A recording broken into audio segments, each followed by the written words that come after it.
बिस्मिल्लाहिर्रहमानिर्रहीम। Reactivity of carboxylic acids, इस पे हम बात करेंगे। आपको पता है कोई भी ऑर्गेनिक कंपाउंड्स जो होते हैं उसकी रिएक्टिविटी, उसका रिएक्शन उसके फंक्शनल ग्रुप पे डिपेंड करता है।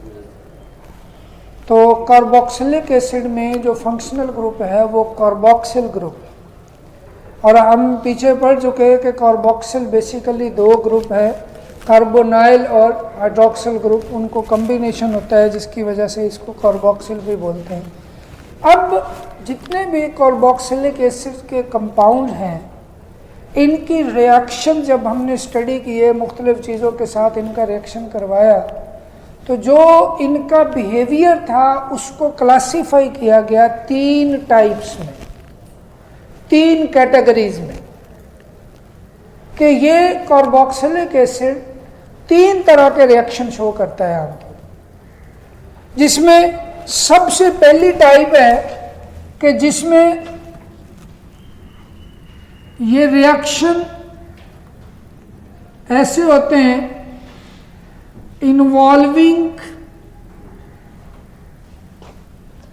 Hydrogen atom. कौन सा हाइड्रोजन एटम? आपको पता है कार्बोक्सिल ग्रुप होता है RC डबल बॉन्ड OH। मैंने इसको ओपन करके लिखा। इसके कुछ रिएक्शन ऐसे हैं कि जिसमें ये वाला पार्ट एज सच रहता है, या आप ये कह लें कि इसमें भी चेंजेस आएंगी, लेकिन मेनली ये जो ऑक्सीजन हाइड्रोजन के दरमियान बॉन्ड होता है ये ब्रेक होता है। जब ये बॉन्ड ब्रेक होगा तो डेफिनेटली यहां से ये इस फॉर्म में जो है वो प्रोडक्ट कह सकते हैं आप के इस फॉर्म में देता है, हाइड्रोजन आयन की शक्ल में इससे सेपरेट। और यही इसकी प्रॉपर्टी है जिसकी वजह से हम इसको एसिड भी बोलते हैं। According to Arrhenius concept, those compound which can donate, which can give hydrogen ion in aqueous solution, वो एसिड होते हैं। तो इसकी वजह से भी एसिड है। या आप इसको अगर प्रोटॉन कंसीडर करते हैं तो according to Lowry Bronsted concept it can donate proton, ठीक है। तो इस वजह से ये एक एसिड कंसीडर होता है।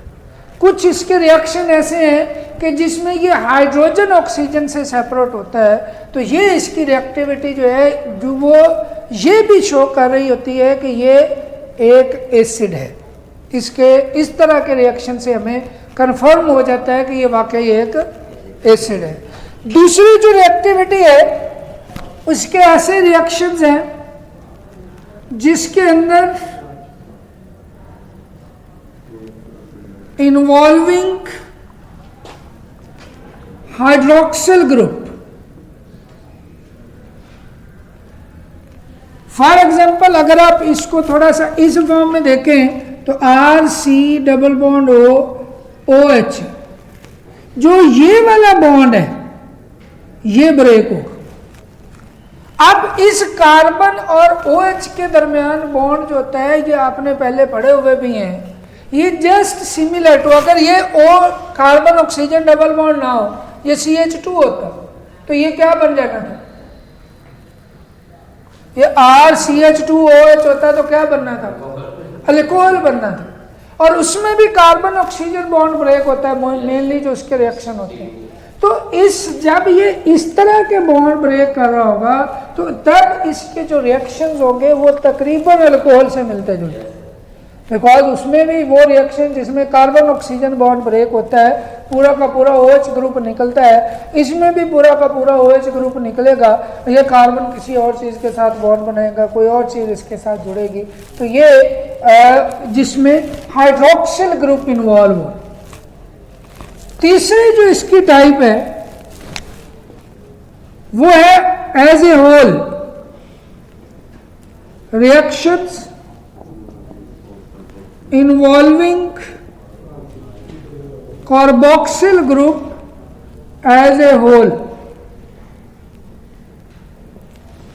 अब इसमें क्या आता है, जैसे रिडक्शन है, आपको याद होगा हमने वो बात की थी कि अल्केन की ऑक्सीडेशन करें तो अल्कोहल, अल्कोहल की ऑक्सीडेशन करें तो एल्डिहाइड, एल्डिहाइड की ऑक्सीडेशन करें तो कार्बोक्सिलिक एसिड। अब कार्बोक्सिलिक एसिड की रिडक्शन करेंगे तो वापस वही एल्डिहाइड।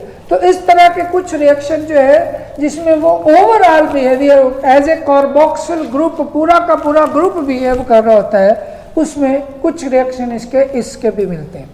ठीक है, अब अगर हम फर्स्ट वाले में देखें रिएक्शन जिसमें हाइड्रोजन इन्वॉल्व होता है, इसका रिएक्शन देखें हम। सपोज हमारे पास एक एसिड है ये CH3 double bond OH, acetic acid या एथेनोइक एसिड। ठीक है, इसको जब हमने रिएक्शन करवाया सोडियम हाइड्रो ऑक्साइड के साथ, ये एक बेस है। ठीक है, तो क्या बना CH3 double bond ONA plus water, यही बन गया। अब बताएं कि ये जो रिएक्शन है ये इन तीनों में से किस कैटेगरी में आता है? First one, because hydrogen from this compound is removed and sodium ion जो है वो उसके साथ अटैच हुआ है, ये बन गए हैं साल्ट, और सोडियम एसीटेट भी इसको बोलते हैं। अब इस रिएक्शन से ये भी साबित होता है कि यहाँ पे जो कार्बोक्सिलिक एसिड है वो बिहेव कर रहा है as a acid, as an acid behave कर रहा है, because we know that when an acid combine और react with base it form salt and water. तो ये रिएक्शन जो है इससे इसका एसिडिक होना भी प्रूव होता है। या आपसे क्वेश्चन पूछा जा सकता है कि justify that acetic acid is an acid, उसको प्रूव करें, उसको साबित करें, तो आप ये वाला रिएक्शन लिखें। ठीक है, नेक्स्ट एक रिएक्शन इसका लिखा हुआ है जी, with carbonate and bicarbonate. Acid की ये भी प्रॉपर्टी है कि ये सपोज करें CH3COOH, मैं इसको इकट्ठा लिख रहा हूं बजाय इसके कि वो बॉन्डिंग लेवल स्ट्रक्चर में लिखने के बजाय इकट्ठा लिख दिया है। इसके साथ जब आप कार्बोनेट का रिएक्शन करवा, ये कार्बोनेट है, सोडियम कार्बोनेट, तो इससे क्या बनेगा? उसी तरह से साल्ट बनता है,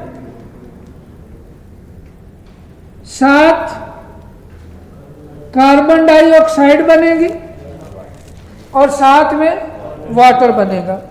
अब नेक्स्ट जो इसका रिएक्शन है वो CH3COOH, वो सोडियम बाइकार्बोनेट के साथ है, इसके साथ भी सेम उसी तरह से साल्ट बनेगा plus carbon dioxide plus water. तो ये जो कार्बन डाइऑक्साइड है ये गैस बनती है, ये कार्बन डाइऑक्साइड गैस आमतौर पे एसिड को चेक करने का ये भी एक टेस्ट इस्तेमाल होता है कि जब आप एसिड को किसी कार्बोनेट या बाइकार्बोनेट के साथ रिएक्ट करवाते हैं तो उससे कार्बन डाइऑक्साइड गैस निकलती है। अक्सर आप देखें ये जो जैसे पत्थर है नीचे कैल्शियम कार्बोनेट होता है, पत्थर लगा हुआ, उसके ऊपर एसिड गिर जाए तो उसमें से वो गैस ही निकलना शुरू हो जाती है। वो गैस एक्चुअली वो कार्बन डाइऑक्साइड ही होती है, एक्चुअली वो कैल्शियम कार्बोनेट और वो एसिड का रिएक्शन होता है। तो जो कार्बोनेट्स होते हैं और बाइकार्बोनेट ये भी एसिड के साथ रिएक्शन करके कार्बन डाइऑक्साइड खारिज करते हैं। तो रिमूवल ऑफ कार्बन डाइऑक्साइड या प्रोडक्शन ऑफ कार्बन डाइऑक्साइड वो ये साबित करता है कि वो जो कार्बोनेट के साथ रिएक्ट किया जाने वाला है वो एसिडिक प्रॉपर्टी रखता है। और एक और है इसकी प्रॉपर्टी CH3COOH, इसको जब आप मेटल के साथ रिएक्ट करवाते हैं तो इससे भी साल्ट बनता है और साथ में हाइड्रोजन गैस। ये भी एक एसिड की प्रॉपर्टी है कि एसिड को जब आमतौर पर मेटल के साथ रिएक्शन करवाया जाता है तो उससे हाइड्रोजन गैस निकलती है। हाइड्रोजन गैस का पैदा होना, हाइड्रोजन गैस का रिमूव होना, निकलना, ये साबित कर रहा होता है कि जो मेटल के साथ है वो एसिड रिएक्ट कर रहा है। तो ये 3 रिएक्शन ये इस फर्स्ट वाली कैटेगरी में आते हैं।